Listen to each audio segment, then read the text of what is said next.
properties.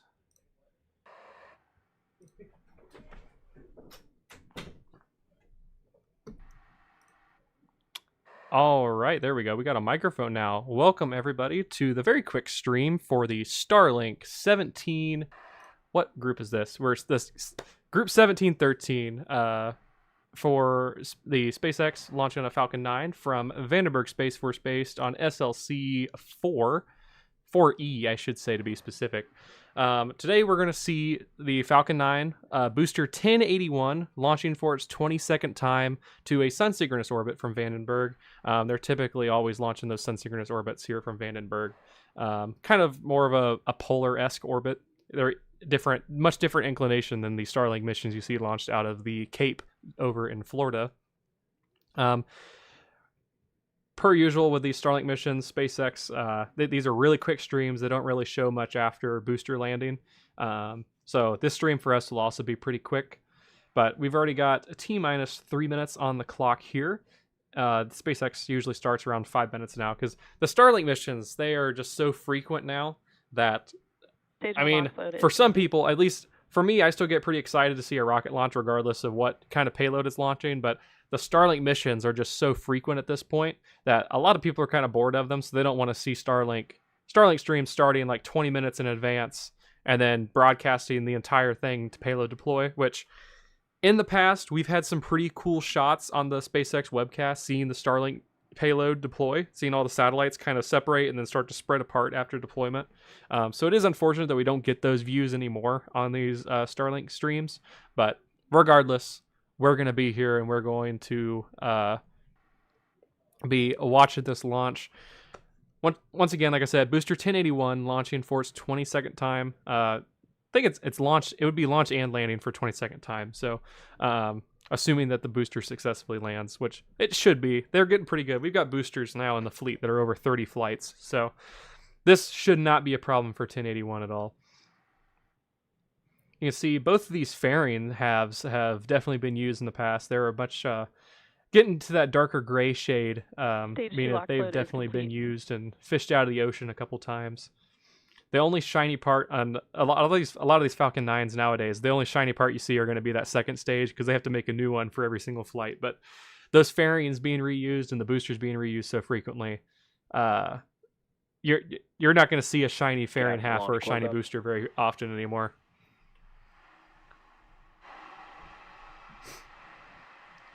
Now, this mission here is following the much more exciting SpaceX Crew 12 mission that happened yesterday. We were live streaming that entire duration. Went for, it was about almost 3 hours, I believe, that we were live yesterday across YouTube and TikTok for this launch here. Here we are in the T-minus 1 minute. Falcon 9 is in startup. T-minus 1 minute for the Falcon 9. Falcon 9 is in startup.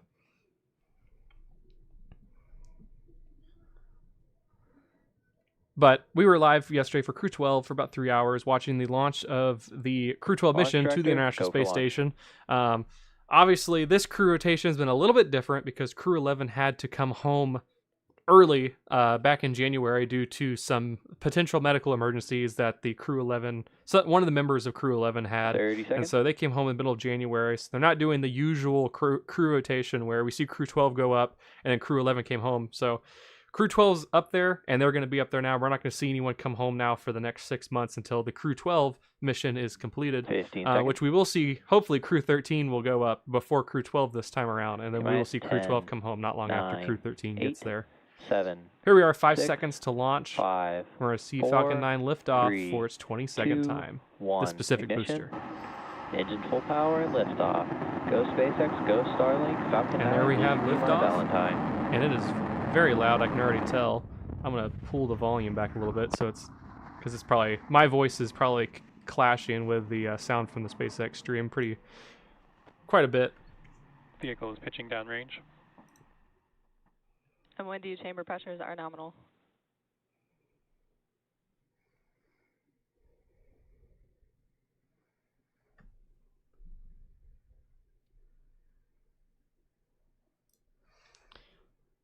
Here we are, 30 seconds into flight. Everything seems to be going well. We got all 9 engines, all 9 Merlins going off without a hitch. which, like I said, not very Power and surprising. telemetry We've seen nominal. Falcon 9 launch so frequently. They've got this thing pretty much nailed down. I think we've probably seen more anomalies happening with the Vehicle is supersonic. second stage that has to have a new one made every single time than we've actually seen the Falcon 9 boosters have an anomaly during flight. I know they just recently had something happen during a deorbit burn, where some I can't remember exactly what had happened with that one. I Max believe Q. it had failed to do its deorbit burn after deploying the payload, but the mission was successful. SpaceX has not lost. I don't think SpaceX has lost a payload for quite a while, but those deorbit burns, when the second stage has to complete its to complete the second stage's full mission, it has to deorbit itself and re-enter its atmosphere, so they're not leaving a bunch of debris up there in space. And I think that's where we've seen a lot of the anomalies happen recently. Which there hasn't been a lot. A lot's not the right word to use, but the anomalies that we have seen in the recent past couple of months. That has been kind of more near the deorbit burn. There hasn't been any no failed engine starts or anything to get the payload into its designated orbit or anything.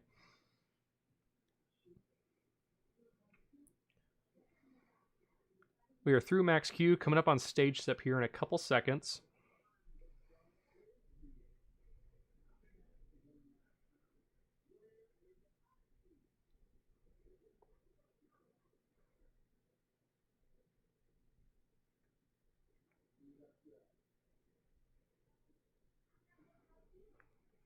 Here we come for stage separation. Eco. Stage separation confirmed. And there is stage separation, getting ready for MVAC startup. There it goes. I'm back. It's actually kind of funny with some of these streams sometimes because the feed we're getting down is a little bit ahead of the actual clock that SpaceX is running on the stream. So I've seen it was kind of in sync this time, but I've seen launches in the past where that stage separation happens and the engine's lit before they even actually reach the stage set portion of their clock on the screen. Bearing separation confirmed. Those are some fresh feeds coming into the SpaceX command center there. I'm not sure. I'm pretty sure they do all the streams right out of Hawthorne, where their headquarters is at. I hope their crew that runs the live streams has a nice setup and they're not just thrown in the janitor's closet or something. Because I don't think SpaceX has ever showed any. They've never showed any images of what their production stuff looks like for these webcasts they do. But I do know that they do a very good job running these webcasts. We've got some amazing views that come from the rockets themselves. The graphics always look great on the SpaceX streams. SpaceX has definitely figured out how to get these. They've got it down to a science, these live streams. I think Rocket Lab does pretty good too. Their webcasts are always pretty good for their launches. But a lot of other companies, they do a good job. But I noticed that a lot of other companies kind of struggle to get those onboard views from the second stage and everything. SpaceX get these views uninterrupted. It's like a seamless, non-cut view of the second stage just going into orbit. And it's really cool to be able to see that they're getting that signal down so clearly. And this is like HD footage too that we're getting down from the second stage. So it's crazy that they were able to get that. I'm not sure. I don't think the second stage has a Starlink terminal on it. I could be wrong. They may have added a Starlink terminal, which is allowing them to get that feed down. I know Starship has the Starlink terminals that allow them to get those feeds during re-entry and stuff, where they're cutting through plasma and we're still getting like 4K views of the rocket coming back through the atmosphere. But I am not sure if Falcon 9 or the second stage, or the booster or the second stage, have any Starlink terminals on them, allowing them to get these feeds. Coming up here soon is going to be the entry burn for booster 1081. We're going to see that landing attempt here soon.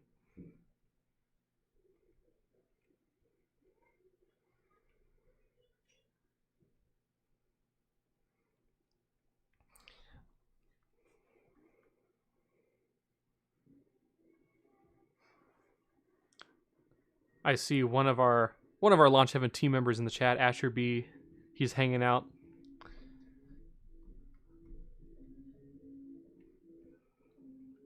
shout out to Asher. Him and I was talking about Crew 12 a little bit earlier. Crew 12, we had several of our team members out there. We had Asher B. We had our I'm trying to remember who we had. I think it was only 3 people that we had out there. Asher B, Alex L, and our videographer Joaquin was also out there. And all of them came back with some phenomenal shots of Crew 12 launch. Both photo and video we got back, and I was really happy to see all the content we were able to come back with for the Crew 12 mission. Entry burn startup. Here we go with entry burn. There it goes. I was talking about that countdown clock. Sometimes it hits the certain mark and it doesn't happen. You're kind of wondering if it's delayed or if it's just happening. Like, you know, there's just always little. Sometimes you get a little sketched out. Is the rocket gonna do it? Is the rocket gonna do it? It would be pretty scary to see an entry burn just not happen when the Falcon's coming back through the atmosphere there.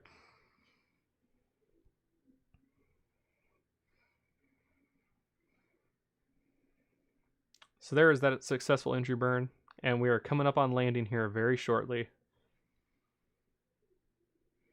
You can see that speed bleeding off pretty fast as it hits those thicker parts of the atmosphere. Come back through a really thick cloud layer over the ocean.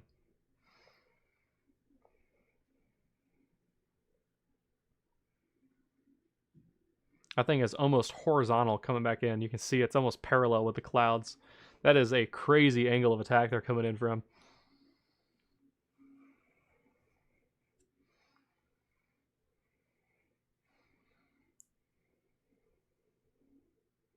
Stage 1 transonic.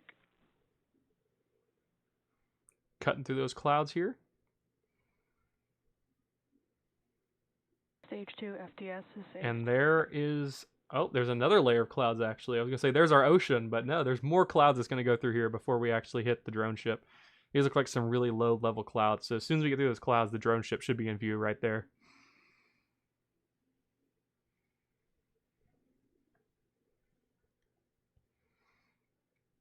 Hitting that second layer here.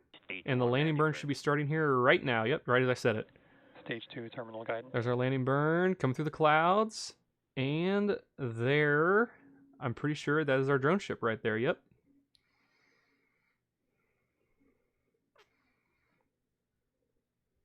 Stage 1 landing leg deploy. A little off target. See if it can shimmy its way back over to the center.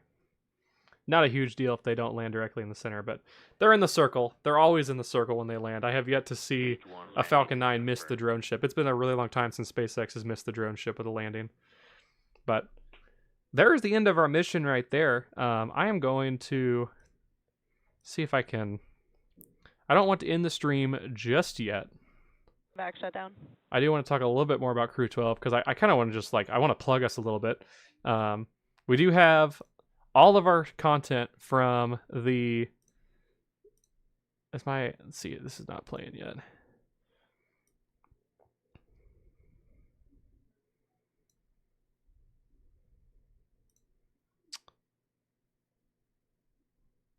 Does not look like my replay is going to work, actually. I'm not sure why.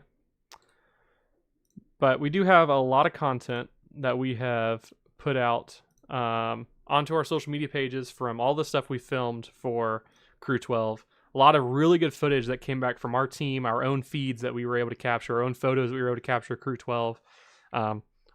All of our social links are in the description of this live stream right here. I wish I was able to show one of our replays right here, but for some reason it's not going to work for me tonight. So I did run this replay in the Crew 12 stream yesterday. If you guys want to even go back and rewatch the Crew 12 stream, definitely go back and check it out. Back to launch, we got those live. We got a live feed, live tracking shot of the launch from our videographer Joaquin, and he did a phenomenal job tracking the rocket on the way up and then tracking the booster on the way back down and getting that booster landing.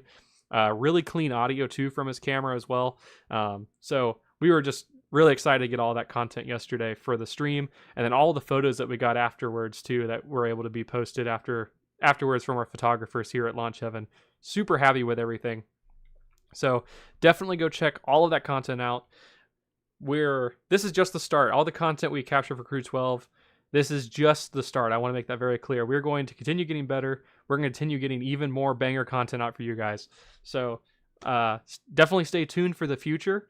we're going to end our webcast off here since SpaceX is into their webcast for the Starlink launch, but we're going to see you in the near future for more Starlink missions. We've got Firefly launching again in a week here, so we're definitely going to be live streaming that, and just 2026 in general is going to be a very exciting year for space flight. So stay tuned for much more. We're really excited to bring you the content that we're working very hard on. So once again, I actually don't even know if I actually introduced myself at the beginning of the stream, but I am John Shepard, the production content manager for Launch Heaven, and I will be signing off now. We will see you all next time.